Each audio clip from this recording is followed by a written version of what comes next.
Ողջույն հարգելի հեռուստադիտող, Կենտրոն հեռուստաընկերության եթերում Երկրի համը հաղորդաշարն է։ Մենք այսօր քայլելու ենք Տավուշի արմատների հետքերով։ Հարգելի հեռուստադիտող, այսօրվա իմ հյուրը Գուրգեն Հովհաննիսյանն է, առաջին օգնության մասնագետ։ Ողջույն Գուրգեն ջան։ Բարև ձեզ։ Ինչպե՞ս եք։ Շատ լավ։ Մենք այսօր քայլելու ենք ձեր արմատների հետքերով, բայց դրանից ավելի զատ մենք նաև խոսելու ենք ձեր շատ կարևոր մասնագիտության մասին, որը կյանքեր է փրկում եւ միտված է մարդկանց կյանքի բարելավմանը եւ կտրուկ այն պահերին, որտեղ որ անհամատեղելիություն է ստացվում կյանքի ու մահվան միջև, այդ պահին հայտնվում են այդ զինվորները, ովքեր օգնելու են։ Հիմա մենք իհարկե անդրադառնանք կարևոր թեմայի, որտեղ են տանում ձեր արմատները, հասկանանք ինչ ենք պատրաստելու այսօր եւ հետո շարունակենք արդեն մասնագիտական ուղիով։ Արմատները ստանում են Տավուշ, Իջևան, մորական կողմս Տավուշից, հայրական կողմս Գյումրիից։ Միախառնությունը տվել է իր պտուղները, ինչպես տեսնում եք։ Դուք Գյումրիում չեք ապրել։ Գյումրիում մինչև երկրաշարժը ապրել ենք, ես եղել եմ մանկապարտեզում, այդ օրերին։ Երևի բարբարի չլինելը կապված է դրա հետ։ Հիմնականում ապրել։ Ընտանիքում բարբարով չեն խոսում։ Ընտանիքում հայրս էր խոսում, որ հիմնականում դպրոց, համալսարան, ապրել, Իջևանում ա եղել այդ ամեն ինչը, դրա համար ոչ մի բան չի մնացել։ Հիմա դուք ոչ Իջևանին եք տիրապետում, բարբարին, ոչ Գյումրիին, մեջտեղում եք։ Մեջտեղում։ Բառեր տեղափոխվել եմ Երևան։ Հա, Գյումրվա բարբառը, Իջևանյան բարբառը միանշանակ։ Գուրգեն ջան, մենք այսօր պատրաստելու ենք Տավուշի խոհանոցից մի շատ հետաքրքիր եւ հայկական լեռնաշխարհում հայտնի տարբերակ է կաթսայի խորոված։ Եթե այսպես ասեմ, միգուցե առաջին հայացքից անծանոթ մի բան թվա դա, եւ բարբառային կոնտեքստում նստած է այս ճաշատեսակի մեկ այլ անվանում՝ Ղազանի խորոված կամ Տավուշի մարզին բնորոշ ղզլ են անվանում այս խորովածին, նույն Ղազանի երևի կրճատ տարբերակն է այս դեպքում։ Ես փորձում եմ Ղազան բառը չօգտագործել, հայերենում ավելի գրական, համարժեք եւ ճիշտ կաթսա բառը կա։ Պարզապես այս կոնտեքստը բացատրում եմ, որ մարդկանց ավելի հասանելի լինի բաղադրատոմսի անվանման ծագումը, թե ինչից է գալիս եւ որտեղից։ Մենք կաթսայի մեջ ենք այս խորովածը պատրաստելու, տավարի յուղոտ միսը մեզ անհրաժեշտ, որը տապակելու ենք կարագի մեջ, ձեթ չէ։ Այստեղ բացառվում է ձեթի առկայությունը, որովհետև Ղազանի խորովածը կամ կաթսայի խորովածը համեղ է դառնում միայն յուղով կամ կարագով տարբերակով։ Կարագ եմ ես այսօր ընտրել, բայց ցանկալի կլինի, եթե դուք յուղ օգտագործեք, ինչու, որովհետև կարագը ունի շուտ այրվելու հատկություն։ Մենք մի փոքր կարագի հետ բուսայով կավելացնենք, որ այդ այրման ջերմաստիճանը նվազեցնենք, իսկ ինչ վերաբերում է յուղին, յուղը չունի այդպիսի հատկություն, որովհետև ինքը դեռ այրված, վերջացած, այսպես բան է, հա, նստվածք չունի սպիտակուցային, հետաբար այդ այրման խնդիրը մենք չունենք։ Իսկ ինչ վերաբերում է համեմունքներին, այստեղ ամենակարևոր թիրախային հանգամանքը գալիս է համեմունքներից եւ կանաչիների բազմազանությունից։ Մենք ունենք այստեղ ուրեմն 4 ցիտրոն, սև պղպեղ, կարելի է նաև հատիկ պղպեղ վերցնել, որ թարմ այդ պահին կարողանաք կոտրել եւ բույրը ավելի հետաքրքիր ստացվի։ Ունենք այստեղ նաև համեմունքները, կանաչիների տեսականի է, որտեղ պետք է գրակշռի հիմնականում սամիթը 4 տարբերակով։ Ես նախընտրել եմ սեզոնի թարմությունն ապահովելու համար վերջում զարդարել հենց կանաչ սամիթով թարմ տարբերակում։ Կարևորը բաղադրիչ է դաղձը։ Դաղձ։ Նուրբ համ է շատ հաղորդելու այս ամեն ինչին, դաղձը մենք չենք եփելու, դաղձը վերջում երբ որ պետք է անջատենք կրակը, լցնելու ենք մի քանի րոպե կաթսայի բերանը փակենք այդ բույրը ամբողջովին տարածի իր մեջ եւ վերջ։ Թթվային, այսպես ասած, բաղադրիչը այս դեպքում սալորի ճիրն է, որը թթվություն է հաղորդելու, իդեպ Տավուշին եւ Արցախին բնորոշ է հատկապես մեր խոհանոցներին, թթվային համի համար ջրեր են օգտագործում։ Դրանք օրինակ բարբարիսի կամ հայերենով կծոխուրի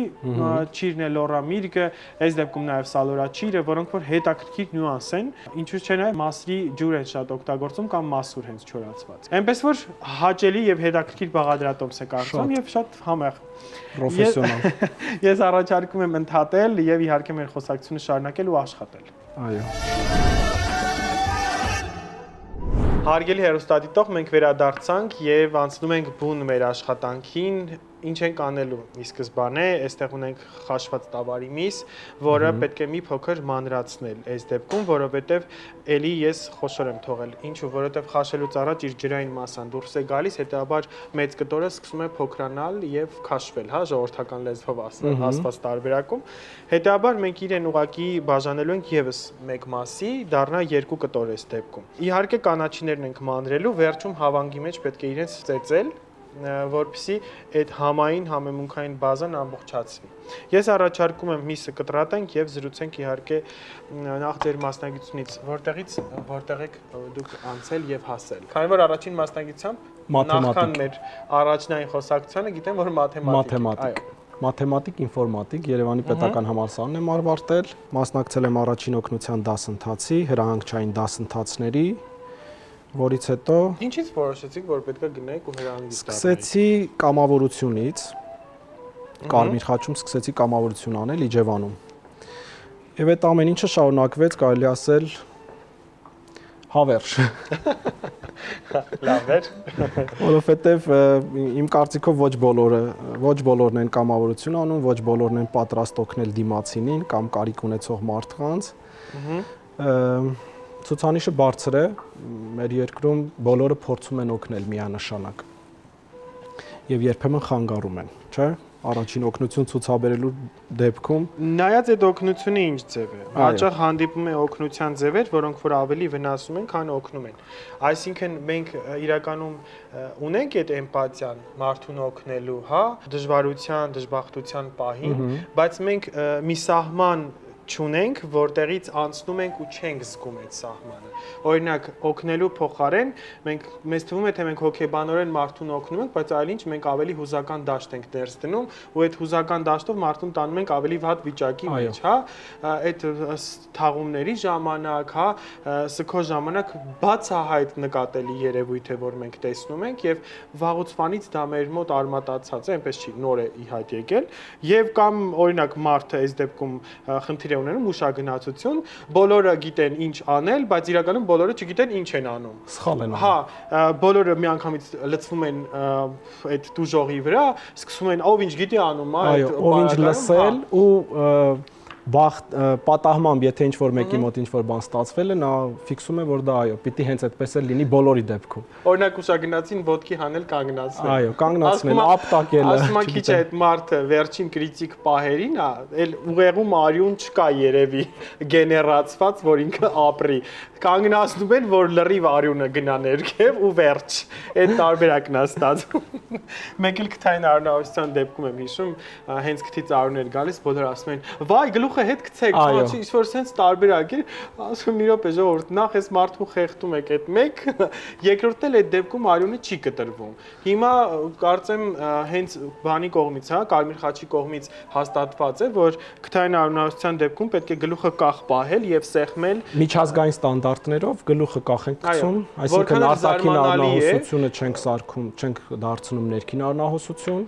փակում ենք քթանցքերը Եվ վերջը այնտեղ դժվար անցանելիություն է առաջանում, ի վերջո թրոմբային արյուն է այնտեղ առաջանում, հա, որը կարող է շնչուղիներում առաջացնել կանգ կամ եւ շնչուղիների խցանում դժվար կարող է առաջանալ արյունը այդքան կուլ են տալի, հա, տուժածները խմում են։ Ես ուզում եմ անդրադառնալ առաջին օգնության եւ առաջին բուժօգնության տարբերությանը, որտեղ հաճախ մենք նույնացնում ենք այս երկու ուրեմն կողմերը, հա, եւ ուզում եմ որպեսզի հեռուստադիտողին բացատրենք, ո՞րն է այս երկուսի տարբերությունը։ Առաջին բուժօգնություն կարող են ցուցաբերել միմիայն մասնագետները։ Շտապօգնությունը ցուցաբերում է բուժօգնություն, տեղափոխում է տուժածին հիվանդանոց։ Իսկ առաջին օգնությունը հասանելի է յուրաքանչյուրին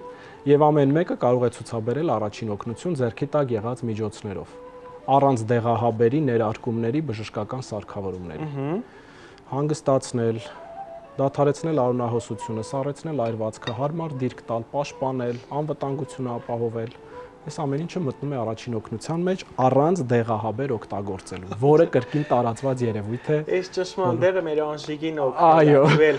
Ազիզ ջան։ Այս տարբերակը մեր ժողովրդի մեջ ընդունված տարբերակ է, բայց կապ չունի, որ դա ունի բազմաթիվ հակաէֆեկտներ, որոնք կարող են առաջացնել օրինակ մեկի մոտ դրական էֆեկտ, մյուսի մոտ օրինակ ներքին արյունահոսություն այդ դեղից կամ հաճախ այդպես կարող է լինել, հա,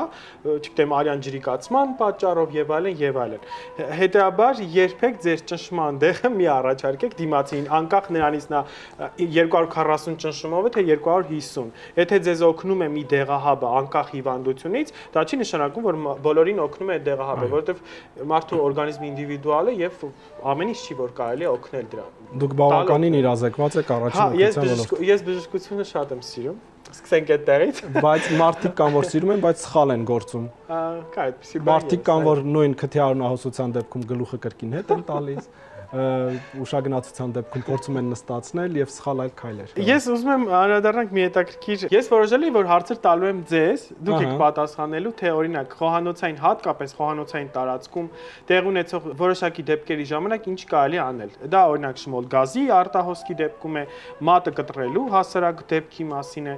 չգիտեմ, այրվածքներ, դրանք կլինեն ջերմային, թե կլինեն օրինակ շոկային կամ գոլորշի տարբերակով, այս տարբերակի հատկություններով։ Ինչ անել այդ դեպքում։ Այդ հարցերը ուզում էի ձեզ ուղղել, բայց այսօր ես կլինեմ փորձողը, այո, եւ պատասխանողը, եւ կփորձենք հասկանալ ես ինչքանով գիտեմ դրանց մասին եւ ինչքանով եմ այսքան ժամանակ իրազեկվել, փորձել ինքս ինձ կրթել այդ կողմից, եթե ինչ որ սխալ կասեմ, դուք իմ սխալի վրա կուղեք, ավելի ճիշտ կլինի, չէ։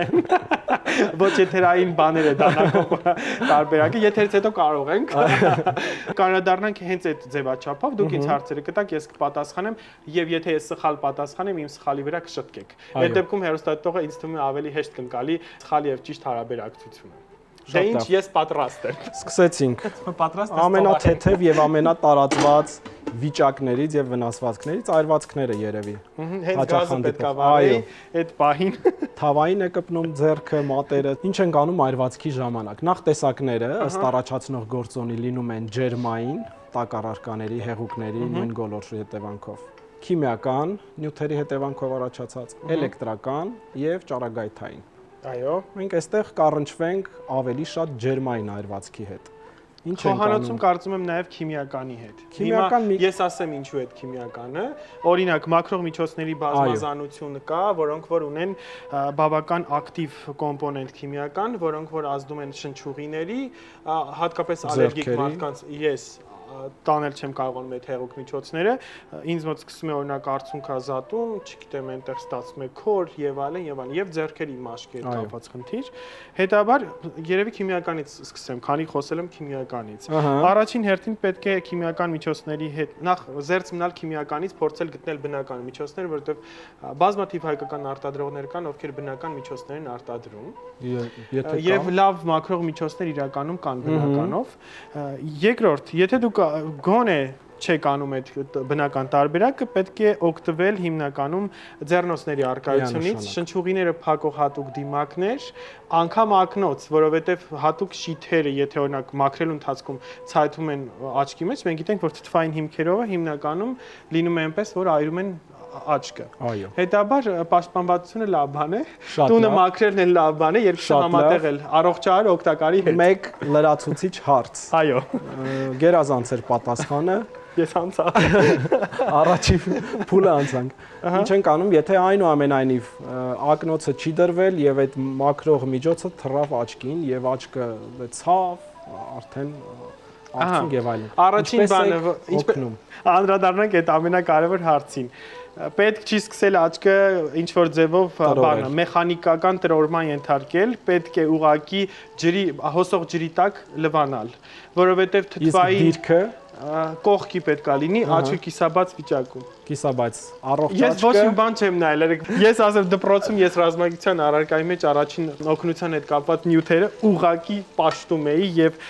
գրեթե բոլորին տիրապետել եմ, թե ինչպես են անում, ոնց են անում, ես անգիր հիշում եմ դրանք։ Քիմիայից էլ երբ որ մենք անցնում ենք թթուներ եւ այլն, այնտեղ կար հատուկ իրազեկման հատված, ինչպես պետք է աշխատել թթուների հետ։ Եվ այնտեղ կար այդ աչքի մեջ ընկնելու պահը թթվի եւ այլնի քայքայող հատկանիշի եւ դա միակ տարբերակը ջրով լվացնելն էր, որտեւ թթվի կոնսիստենցիան բացվում է միայն ջրով, այսինքն դուք կարող եք միևնույն է մակերեսից չհեռացնեք, բայց թթվային այդ մակերեսը լվում է, այսպես ասած, հա,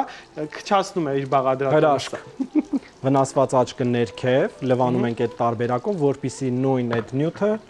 չլցվի առողջ աչքի մեջ։ Քիմիական նյութերից առհասարակ նախքան լվանալը այն նյութերը, որոնք ջրի փոխազդեցության հետևանքով կարող են գրգռվել եւ այրել, պիտի դրանք հեռացնենք նախապես չոր մաքուր գործվածքով, առանց մազմզուկներ պարունակող, որից հետո արդեն նույն կերպով սառեցումը կատարում ենք, շարունակում ենք սառեցնել։ Բարի, սա լրացում որպես 15 րոպե պարբերաբար մինչև ցավը կդադարի, որից հետո կարող ենք վիրակապել, թույլ վիրակապել վնասված հատվածը։ Եվ հետո երևի թե դիմել բժշկի ամեն դեպքում։ Եթե այրվածքը լուրջ է, այո, այրվածքները տարբերում ենք, վտանգավոր այրվածքներ կան, պարանոցի շրջանում, ձեռքերի ափերի, ներբանների, բնականաբար դեմքի այդ այրվածքները վտանգավոր են։ Բացի դրանից ինքը ունի նաև տոկոսային հարաբերություն։ Եթե ինքը մակերեսային է, բայց մարմնի մեծ տոկոսն է զբաղեցնում, բնականաբար ինքը կրկին վտանգավոր կարող է դառնալ։ Ամեն դեպքում նմանատիպ պայմաններում դիմում ենք մասնագետի, բժշկի։ Ջերմային այրվածք։ Դե բնականաբար արդեն բոլոր այրվածքներն պիտի սառեցնենք ջրով։ Ցանկալի է հոսող ջրի տակ։ Կարևոր կետ նշենք, որ երբեք ու երբեք պետք չի բուսայուղերով կամ այլ յուղերով մշակել այրված վերքերը, որովհետև այրված վերքը պետք է ամեն դեպքում ունի մաշկի շնչելիություն գոյություն ունի, եւ մենք փակում ենք ուղղակի այդ անցքերը, այո, եւ խնդիրը էլ ավելի է բարդանում այս դեպքում, երբ որ ասում են ձեթքսի վրա ենք անցնի, յուղ, չգիտեմ, sense էս ընդունված մեթոդներն են, ատամի մածուկ եւ ձու եւ մի հետաքրքիր փաստ արձանագրենք, որ այրվածքի դեպքում երբեք ջրային պարկուճները չպետք է պատռել, որովհետեւ ջրային պարկուճը իր մեջ պարունակում է պաշտպանիչ ենթաշերտ եւ հեղուկ, որը որ որոշակի ժամանակ իզոլացնում է մակերեսը վնասվածքների անցկացման։ Ես գալու եմ ձեր հետ դասեր անել։ Այո, մեծ սիրով։ Որտեղ ընդունված տարբերակ է ջրային մակերեսը միշտ ասում են ջուրը թող դուրս գա միջից, որ շուտ չորանա։ Իրականում որոշ ժամանակ հետո սկսում է ինքն իրեն ներծծվել։ Այո։ Բաց վերք է դառնում եւ բնականաբար միկրոբների, վարակի, ցավի առումով ինքը բնականաբար թափանցելիությունը մեծանում է այս դեպքում, այսինքն։ Այո։ Անցենք հաջորդ թիվ։ Կրկին այրվածքները վերջացրեցինք։ Այրվածքները ինձ թվում է, այո, վերջացրեցինք մենք, երևի թե խոհանոցի բոլոր այրվածքներից ժամանակ պիտի հիշենք, որ սառեցումը կատարում ենք ջրով, հոսող ջրի տակ։ Սառեցումը 12-ից 24 ժամվա ընթացքում կարող ենք շարունակել։ Նույն ճառագայթային այրվածքի դեպքում, չգիտեմ, Սևանում ստացել ենք լուրջ այրվածք ճառագայթային, ամբողջ օրվա ընթացքում եթե ցավը կա, անհանգստացնում է, բնականաբար սառը ջուր օգտագործելը խիստ կարևոր եւ օգտակար է։ Մածուն քսել կարելի է, արևից այրվելու մածուն, ձեթ, յուղ, բիսկվիթ է սարկում միանգամից մեջ գնում։ Այո, չի կարելի, որովհետեւ դրանով փակում ենք ծակոտիները։ Առաջի մի քանի վայրկյանների, հա, դաժե րոպեներ չեմ ասում, ինքը փափկեցնում է մաշկը, թվում է թե նպաստեց, բայց փակում է շերտը եւ բնականաբար ներսից ավելի է ջերմությունը կուտակվում եւ այսինքն ջերմային շոկ է ունենում այդ դեպքում։ Չի լինում նյութափոխանակություն, ջերմությունը մնում է օրգանիզմում, որպեսզի ավելի լավ հասկանա հեռուստադիտողը, ջուրը սկսում է գոլորշիանալ։ Եվ գոլորշու հետ նույնպես այդ ջերմությունը դուրս է գալիս մարմնից, այսինքն այրված մակերեսը ջրով ավելի հեշտ է սառում, հովանում։ Բացի դրանից մենք խուսափում ենք այրված մակերեսը վարակի եւ աղտոտելու առումից, պաշտպանում ենք։ Բարի։ Էլ տարբերակ չի լինում, որpիսի մածունը յուղը կարակը լվանաս, օճառ օգտագործես։ Եկեք անդրադառնանք ամենահանդիպող դեպքերին, կտրվածքներ խոհանոցում, դանակի օգնությամբ եւ հաճախ հանդիպող դեպքեր, երբ որ էլեկտրական մսաղացում կամ ոչ էլեկտրականում, օրինակ ձեռքը կամ ինչ որ մատը վնասվում է։ Այս դեպքում հիմա ես եմ հարցերին պատասխանում։ Հարցերին պատասխանում եմ։ Ինչ անել, եթե ձեռքը կտրել եք։ Ինչ անենք, եթե կտրվածք է դանակի հետևանքով։ Առաջին պայմանը ինձ թվում է պետք է նախ սառը ջրի տակ պահել, զուտ ելնելով այն փաստից, որ դուք օգտվում եք եւ օգտագործում եք այնպիսի բաղադրիչներ, որոնց հետ ուղղակի շփվում է, դա կլինի պղպեղ, կլինի, չգիտեմ, կանաչներ, այդ ինֆեկցիոն բնույթից ելնելով պետք է ուղղակի լվացնել, հեռացնել վրայի այդ կեղտը կամ այն ինչ որ հավաքված է։ Ախտահանել։ Այո, ախտահանել։ Հետո տանը եղած միջոցներով, դա սպիրտն է յոդը չլցնել վրան, որովհետեւ բացառվում է յոդը չպետք է լցնել, այստեղ ստոպ, սպիրտային յոդային լուծույթներ ցանկալի չի օգտագործել։ Իսկ կողքերը ուղղակի բետադին, դե բետադինը յոդի թույլ հա, տեսակն է, թույլ տեսակը, որը սպիրտային մեզ բանակում այնքան էին տալիս այդ այո, դե բետադինը։ բանակում արտահանել սպիրտային, եթե ինքը հիմք ունի, կարող եք շուրջը արտահանել վերքի վրա Ահա, չլցնել։ մեջ չի կարելի այո ավելացնել, որտեվ ցավային բան է ավելացնում, Այո։ ավելով մեծացնում ցավ է։ է, այո։ Երկրորդը, արյունը շուտ կտրելու համար մատի դեպքում այդ ամենաարագ օգնող տարբերակն է։ Ուղղակի բարձր եք պահում ստորին մակերեսից, այդ բարձրությունն եք Սրտի ապահովում, մակարդակից բարձր։ այնտեղ արյունը իջնում է, այստեղ թրոմբը ավելի հեշտ է փակում Սեղմում անցքը ենք, եւ վերջ։ Սեղմում են Քիչ հետո արյունը կտրված է։ Այո։ Եթե այդ իհարկե չի վերաբերում են խորը կտրվածներին, մակերեսային այդ պատրվածքների մասին։ Շատ լավ։ Այսինքն մակերեսային, ոչ խորը եւ 2.5 սանտիմետրից մեծ չափեր չունեցող վերքերը օգնում ենք ինչպես նկարագրեցի։ Այո, բայց Շատ լավ։ եթե ձեռքը կտրել եք, սենց պայելը չի օգնում։ Չի օգնելու։ Ձեռքը, մատը, չգիտեմ, ոտքը, լինում են դեպքեր, որ նմանատիպ վնասվածքները կոչվում են անդամահատված վերքեր։ Նախ պիտի տուժածին փորձենք հանգստացնել։ Այո, որտեղ արյան շրջանառությունը այդ դեպքում ավելի է ակտիվանում, եթե անհանգիստ վիճակում եք գտնվում նախտաճը։ Կախված է վնասված արյունատար անոթի տեսակից։ Այո։ Եթե խոշոր արյունատար անոթ վնասվեց, բնականաբար արյունահոսությունն էլ կարող է վտանգավոր։ Այդ դեպքում մենք կիրառում ենք ժգուտի տեխնիկա։ Ժգուտ, այո, եթե ձեռքը ամբողջությամբ կտրվեց, վերքից անմիջապես վերև ժգուտ ենք տեղադրում, եթե չկա ուժեղ արյունահոսություն, սովորական վիրակապ կամ ճնշող վիրակապ ենք տեղադրում, որպեսզի արյունահոսությունը դադարեցնենք, հանգստացնում ենք տուժածին եւ չենք մոռանում անդամահատված վերջույթի մասին։ Հոգ ենք տանում։ Ինչ ենք անում, եթե օրինակ մատը անդամահատվել է, առաջին ես ժամը չեմ կարող նշել, երևի առաջին 1 ժամվա ընթացքում այս պահի դրությամբ կարողանում են վերականգնել մատը, եթե պահում են ճիշտ պայմաններում։ Այո։ Ամբողջական սառույցին հարող, այսինքն սառույցի մեջ չեք դնում, նախ այդ պետք է դնել պոլիէթիլենային տոպրակի մեջ, բայց սառը միջավայրում, բայց ոչ հարող անմիջապես սառույցի, որովհետև բջիջները սկսում են սառից մահանալ, այո։ Հետաբար պետք է հասցնել զուտ արագ այնտեղ, մնացածը իրենք իրականացնում են։ Շատ լավ։ Նախ առաջ, հա, հենց սկզբից պիտի փաթաթենք վնասված հատվածը, ամբողջությամբ ծածկենք ստերիլ վիրակապական նյութով։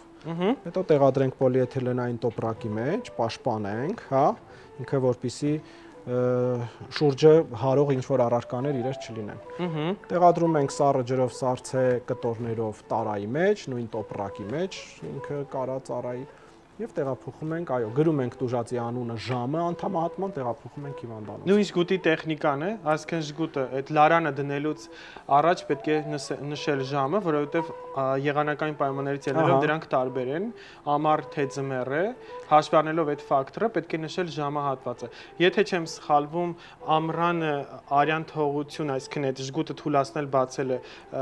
1 ժամ է, ձմռանը ավելի հաճախ է, ճիշտ եմ հիշում ես։ Մենք առաջին բժշկական տարբերակով, այո, բայց առաջին օգնության մեջ ժամային այդ գոտին հաշվում ենք 30-40 րոպեից սկսած։ Այսինքն, եթե ժգուտը լարանը տեղադրվել է եւ 30-40 րոպե արդեն անցավ, մենք կարող ենք թուլացնել։ Իսկ մաշկի գույնից ստուգման տարբերակ կա, օրինակ, եթե շատ կապտած է, այդ դեպքում թողեն արյուն, թե չէ։ Ինքը քաղաքացիական պայմաններում ժգուտ տեղադրելը, լարան տեղադրելը համարվում է ծայրահեղ միջոց։ Ինչու՞։ Որովհետև ոչ բոլորը կարող են տեղադրել ճիշտ։ Ես բազմիցս տեսել եմ անգամ մասնագետի կողմից սխալ։ Ես ցավալի բան եմ հիմա արձանագրում, բայց ես տեսել եմ նմանատիպ դեպք։ Չեմ ասի որտեղ ինչ-ինչ պայմաններում, բայց ցավալի էր, որ այդ պայմաններում կարելի էր նման բան անել։ Իհարկե դա հետագայում այդ տուժողի համար դարձավ ճակատագրական։ Ինչ էին արել։ Լարանը ոտքի վրա վնասվածքը ստացվել էր ծնկին։ Այսինքն ծնկից ներքև էր ստացվել եւ իրենք լարանը դրել էին ուղակի ոչ թե ազդրից, այլ դրել էին ներքևից։ Մենք գիտենք, որ կա տեղեր, որտեղ լարանը դրվում է, որովհետև կա ոսկոր, որ մեկ հատ է եւ ներքևի հատվածում, օրինակ ձեռքի վրա դա բազուկի հատվածն է, իսկ այս մասում 2 ոսկոր է, որի միջով անցնում է, այո, մնացած անոթային, այսպես ասած, թելերը, հա, լարերը, անոթները, որոնք սեղմելու դեպքում ուղղակի եթե լարանը դնեք, անհիմն բան է ստացվում, որովհետև իրենք մեջտեղում են եւ սեղմելու այդ տարբերակ չկա։ Այս դեպքում սեղմում են միայն բազուկից, իսկ ոտքի դեպքում ազդրից։ Իսկ այդ մեր մասնագետը դրել էր ծնկից ներքև, չգիտեմ ինչի համար, ինչներ կանգնացնում իրական։ Ոչ մի բան։ Դրա համար ծայրահեղի միջոց է ինքը համարվում եւ սխալ թույլ տեղադրված, եթե դու նույնիսկ տեղադրել ես լարանը ճիշտ հատվածում եւ այն մինչեւ վերջ չես ձգել, բնականաբար ինքը կարող է ավելի խիստ վտանգավոր դառնալ։ Միանշանակ, այո։ Պատերազմական գործողությունների, արտակարգ իրավիճակների այնպիսի պայմաններում, որ դու ժամանակ չունես, դու կարող ես, այո, բնականաբար ճնշող վիրակապի փոխարեն օգտագործել լարանը։ Ինչ անել, եթե ձեռքը մնացել է մսաղացի մեջ։ Այո, շատ հետաքրքիր եւ կարեւոր հարցեր։ Ամենայն հավանականությամբ պիտի փորձենք մատը, հա, ձեռքը կամ այած ինչ մսաղաց անել։ Դե եթե մեծ է, հավանական է, որ ձեռքը կարող է։ Այս վերջերս Սիմիչայլոց նմանատիպ դեպք տեղի էր ունեցել, համացանցում նկատեցի, հաստոցի Ես էլ եմ տեսել այդ դեպքը։ Կարծում Չինաստանում էր, չէ՞։ հա ոնց որ չեմ հիշում։ Ու այդ կադրերը նկարված էր ամբողջությամբ։ Այստեղ ամենակարևորը անվտանգությունից պիտի սկսենք, անջատենք մսաղացը կամ հաստոցը, գործիքը, որի մեջ մնացել է վերջույթը, որից հետո պիտի փորձեն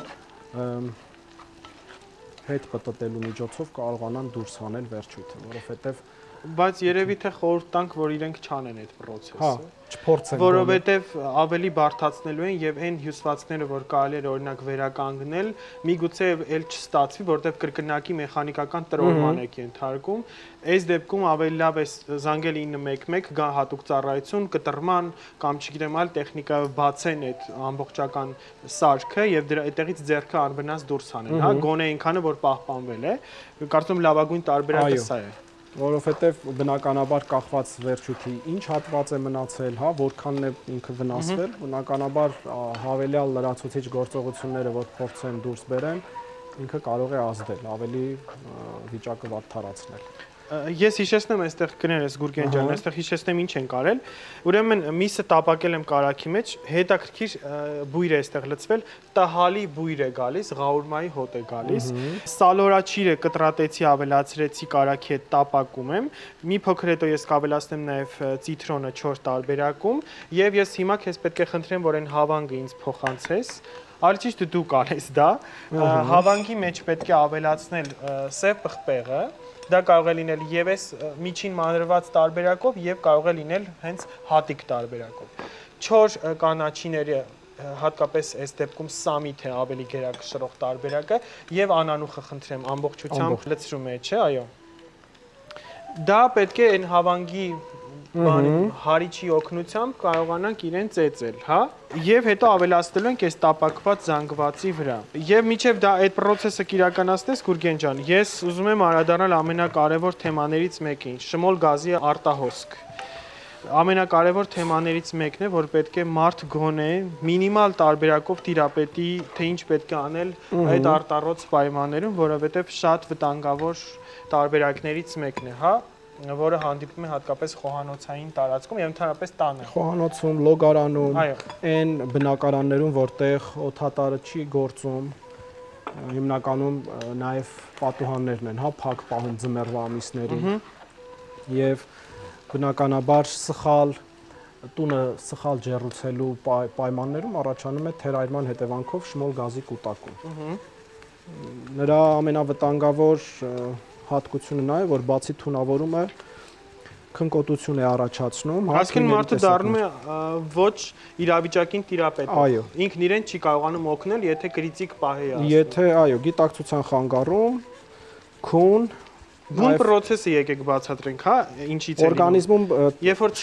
այդ շմոլ գազը դուրս է գալիս, ինչ է լինում արյան մեջ կոնկրետ։ Շնչառական թույների տեսակին է ինքը պատկանում եւ բնականաբար մուտք գործելով օրգանիզմ ինքը ավելի շատ դժվարացնում է թթվածնի տեղաշարժումը օրգանիզմի մեջ։ Ինչն էլ արդեն բերում է քնկոտության այդ վիճակին, երևույթին, որի հետևանքով տուժածը կարող է քնել եւ այլևս չարթնանալ։ Շարունակում է հոսքը, թունավորման process-ը ավելի է խորանում, ինչի հետևանքով դե բնականաբար անելալի վիճակում կարող է հայտնվել տուժածը, անդառնալի։ Ցավոք սրտի մեր երկրում հա տարվա մեջ գրանցվում են նմանատիպ դեպքեր, երբ ընտանիքի մի քանի անդամ չեն կարողանում փրկել շմոլ գազի կուտակման արդյունքում, թունավորման հետևանքով։ Այնպես որ իրազեկ եղեք եւ միացրեք ոչինչ որ մի փոքր հոսանք ավել կգրի։ Այո։ Չնայած կարծում եմ նվազագույն հոսանք է դա գրելու, Դա- բայց ամեն դեպքում ձեր կյանքը ավելի թանկ է, քան օրինակ հոսանքի այն վճարը, որը որ պետք է տակ ձեր ամբողջ Այո։ կյանքի ընթացքում։ Գուրգեն ջան, այստեղ մենք ունենք այս հարված արդեն հետաքրքիր կանաչիների զանգվածը եւ այստեղ տապակված միսը։ Ես առաջարկում եմ ընդհատել, հետո վերադառնալ, որովհետեւ ես սոխն եմ հոռացել բերել։ Հարգելի հեռուստադիտող, մենք վերադարձանք եւ մեր կացայի խորովածը արդեն պատրաստ է տավուշյան տարբերակով։ Մենք ինչ ենք արել, նախ մի կարճ անցում անեմ, որտեղ մենք երկար խոսեցինք առաջին օգնությունից եւ այդ ընթացքում չհասցրեցինք բացատրել պատրաստման եղանակը։ Ուրեմն միսը տապակում ենք կարագի մեջ, ավելացնում ենք հետո սոխը լուսնաձև կտրատված վիճակում, հետո ավելացնում ենք հավանգով ծեծած այնտեղ դաղձը, սև պղպեղը եւ 4 սամիթը ու ցիտրոնի հետ միասին։ Հետո իրեն մի փոքր եփում ենք, վերջում ավելացնում ենք թարմ սամիթ, սա նախընտրելի տարբերակ է, բայց ոչ պարտադիր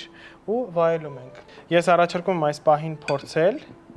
եւ համի գաղտնիքի մասին պատմել մի փոքր, կարծում եմ այնպիսի ճաշատեսակ է, որ պատմել հնարավոր է սրա մասին։ Այո։ Մենք այստեղ ունենք նաև սալորաչիր, ես մոռացա ասել, որ թթվային այդ հետաքրքիր քաղցրային համը։ Ես չգիտեմ էկրանից այն կողմ ինչպիսի տեսք ունի, բայց շատ համեղ է։ Իսկ մնացած համային բազան յուրահատուկ այդպես ինչ որ հետաքրքրություն ունի այս դեպքում։ Այնպես որ Այստեղ մսի ընտրությունը խիստ կարևոր նշանակություն ունի։ Ինձ թվում է։ Կարծում եմ լավ միս եմ ընտրել եք։ Դե ինչպես բարեախորժակ, ես շնորհակալ եմ շատ Գուրգեն ջան, որ դուք այսօր իմ հյուրն եք եւ կարեւոր ինֆորմացիա մենք փոխանցեցինք մեր հեռուստադիտողին ոչ միայն ազգային խոհանոցի պահպանման մեկ բաղադրատոմս եւս, այլ նաեւ առաջին օգնության կարեւոր այն հարցերից մեկը, որ պետք է բարձրաձայնել, միշտ խոսել դրա մասին։ Այս դեպքում երկուսը հավասար են եւ կարեւոր։ Եվ ազգային մշակույթի հանրահռչակումը եւ առաջին օգնությունը։ Այնպես որ շատ շնորհակալ եմ։ Ես եմ շնորհակալ Վահե ջան հրավերի եւ այս լավ խոսակցության համար օգտակար։ Բարի, ուտեստի։ կհանդիպենք։